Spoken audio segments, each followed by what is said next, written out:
The Cowboys Report has an Instagram page as well, at Cowboys Report IG.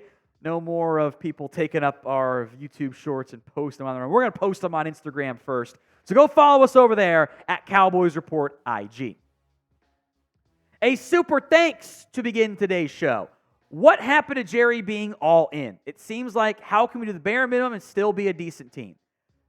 This is right. This is what it is. They don't want to commit to this year or next year or decommit to this year or next year. They don't want to spend money in free agency. They were never all in. You can even go back and read the actual quotes of what Jerry had said, and his all-in comments was, we're going to be all in on other guys than previously, meaning CeeDee Lamb and Micah Parsons.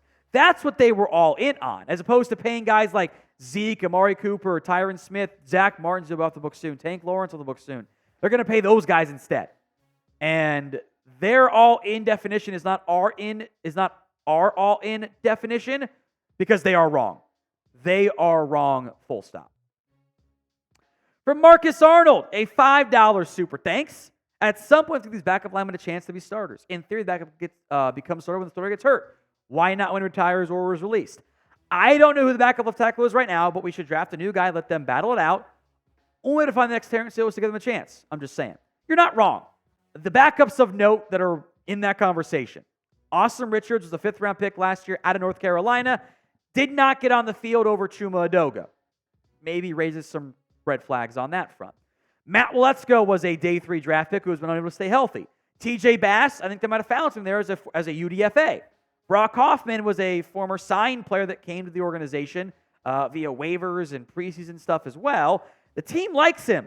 He might be their starting center, but you also, when you have the opportunity to upgrade over the backups that you have on your roster via free agency the draft, it makes sense to pursue that path, especially if you don't trust them. And that might be the case specifically at left tackle. From Larry with 1R, can the Cowboys trade for Dameon Pierce? I mean, technically, yes. I don't think Pierce is as available as others seem to make him out to be. Houston was in the market for Saquon Barkley. They eventually pivoted to Joe Mixon, but Mixon's old. He's not the same caliber. Frankly, I think Houston never paid for Joe Mixon, by the way. I don't like the contract they gave him at all. But I think they still want to utilize Dameon Pierce too. Now, if I'm wrong on that, or more likely, if they draft somebody fairly early, I'm making a call. And I probably make a call anyway. I think a guy like Khalil Herbert for the Bears could be more easily obtainable, and I wonder if Dallas wants the 4 years of contractual control on a day 2 pick. So will Dallas make a trade before or during the NFL draft involving a player, not just draft pick swaps? It's the pinned comment on today's video. The ad comes on YouTube. Take advantage of it. Y for yes, N for no. From Blazing Daily, all in. The way just to be talked about. Smith left tackle, draft best interior offensive lineman. I'd be fine with that plan. This is how Dallas has done this offseason. The Gilmore market. Love you, bro. Appreciate it, Blazing Daily. Look, I think that the Gilmore market's pretty quiet. We'll see if and when that changes in the not-too-distant future. I think the offseason's been pretty bad. Whatever they're trying to do, whether it is rebuild or be better, they've done a bad job of it. And I don't like that. It's this half-in, half-out BS that's not going to lead to good results short-term or long-term. From Mark, bottom line, there is no free agent out there that can be an improvement over what we lost, and we don't have enough draft picks to fill the holes. Jerry Jones wants UDFAs. That's also my concern, is you don't have enough draft picks to fill the holes.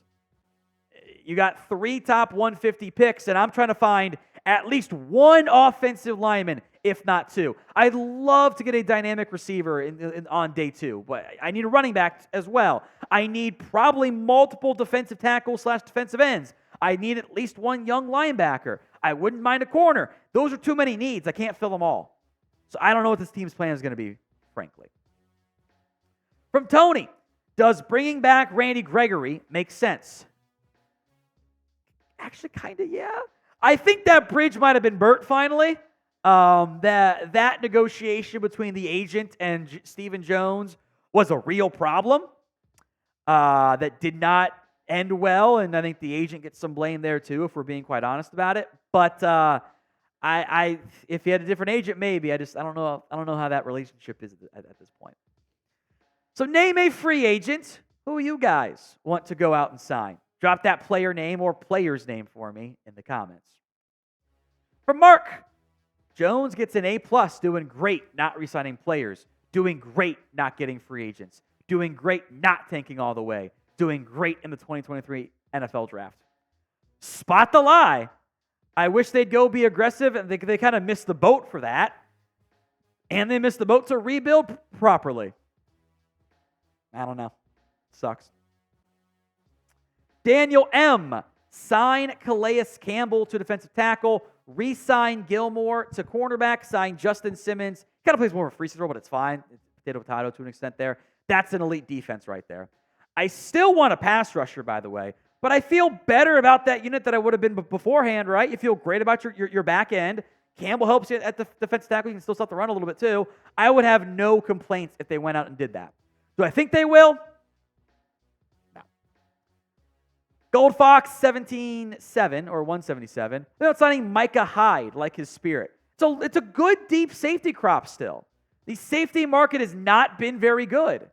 So I would have interest there. Absolutely. I don't know what he's going to command. If it's anything more than $3 million, I feel like Dallas says no. That's very frustrating. But I wouldn't be mad at a safety. There are options out there even beyond Micah Hyde. We got daily Dallas Cowboys videos for you. Plenty of draft coverage set to get going here in the not-too-distant future. So if you haven't already, hit that sub button right now. Food review. True best player available. What are you doing? Amarius Mims, tackle from Georgia. Brian Thomas, the receiver at LSU. Or Jackson Powers-Johnson, the center out of Oregon. The trade market is down bad. So you're saying I can't trade down. Smart answer. Frankly, I'd be pretty thrilled with any of those guys. Cowboys picking 24. I would wager a good amount of money that all three of those guys, once I get around to stacking them like a week to 2 weeks before the draft, I think they're all going to be in my top 24. The riskiest pick is definitely Amarius Mims. But he could be so good, guys. He's not raw. He just hasn't played. He's inexperienced. There is a difference. I'd feel probably most confident in Jackson Powers-Johnson as being a really good center. Screw it. I'll go, and I might to change my mind based on my actual big board. Mims, JPJ, Brian Thomas Jr. All pretty tightly compacted. From Tyler, with the deep draft class, I think Dallas found a hidden gem like they did with Bland. I like Marcus Rosemy Jackson. That's the receiver from Georgia, I believe, by the way. Cam Hart is the cornerback from Notre Dame. I think he goes day 2, by the way, Cam Hart. Julius Pearl is the tackle from Illinois, I want to say. I'll have to double-check that one. Matt Lee is the center from Miami. Pretty sure Jaden Sheridan is the running back from Monmouth. Let me double-check Julius Pearl here to make sure I'm giving the correct school before I look like an idiot. Because I have not done him yet, by the way. Illinois tackle, I was right.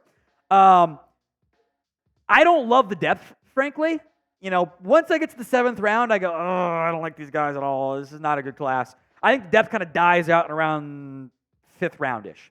But there will be gems that you find. There absolutely will be. I like Matt Lee on that list. Needs some technique work, but athletically and the results were pretty good at Miami. I'd be kind of intrigued by that one a pretty decent amount. Now, if you have not already, please follow us on Instagram. The @Cowboys Report IG is the handle. We will continue to post shorts over there on the Dallas Cowboys. Blaze and Daily back again. Trade down. Get the best interior offense lineman and Chop Robinson if he falls. I doubt Chop Robinson will fall to you in the second round. But I like the trade down idea. Give me another top, 120-ish draft pick, 3rd or 4th round, great. And I can still get, I think, a good, very good interior offensive lineman. Maybe the best guy on their board's gone, but the 2nd or 3rd guy should still be there and still be a pretty highly graded player as well. From Mark again, Jerry Jones runs a team like a business. Doesn't account for the cap going up. Just a few players is all we needed. I'm going to watch the view instead of the draft. We will be live, by the way, for the NFL draft, so I hope you guys tune in and watch us instead of the view. But I appreciate that, Mark. From Carl, make Odell Beckham the number 3 wide receiver. I really thought they were going to sign him a year and a half ago, whatever it was, or 2 years ago, almost at this point. The issue was the medicals didn't check out. Like, that is why Dallas said no, that Beckham wasn't ready to help. And I think that kind of rubbed Dallas the wrong way a little bit, and he wasn't that great for the Ravens, and he's still looking for a decent-sized contract. So that minimum, sure, that's always fine. I would like to find some more athletic juice than Odell Beckham brings at this stage. Do you want Odell Beckham? This is your chance for a truly classic answer. OBJ for yes, no BJ for no. Clayton Lockhart, how does it make sense for anyone to ask Dak to take a discount so they can have money to spend when they haven't spent money in almost 3 decades? This is part of the issue, right? They had Dak on an incredibly cheap contract. Who did they sign? They didn't do anything. They've had Dak on a very manageable cap hit, too. He has not been high until this year. And they didn't sign anybody either. If they want Dak to take less, if I were Dak, I'd be like, you know what? Fine. It is written into my contract. You must spend this amount of money in free agency each year on outside players. Cowboys would never do that, though, is the big issue. Joseph Ian Torres, the Saints having signed Chase Young, would you pursue Peyton Turner if released? Defensive plays interior when healthy to add some depth that has been lost. Yeah, I'd be down, especially if he's cut. Turner's been kind of disappointing. Dallas did like him, though. Offers a different body type than what they have. I think that's valuable along the interior/defensive end. If cut, yeah. I don't think he gets cut, though. And, unless they want to trade him for a day 3 draft pick, I'd be a bit surprised if they went down that path. But it is a good thought. And I think the Cowboys will have interest in seeing who gets cut between now, post-draft, and even later on.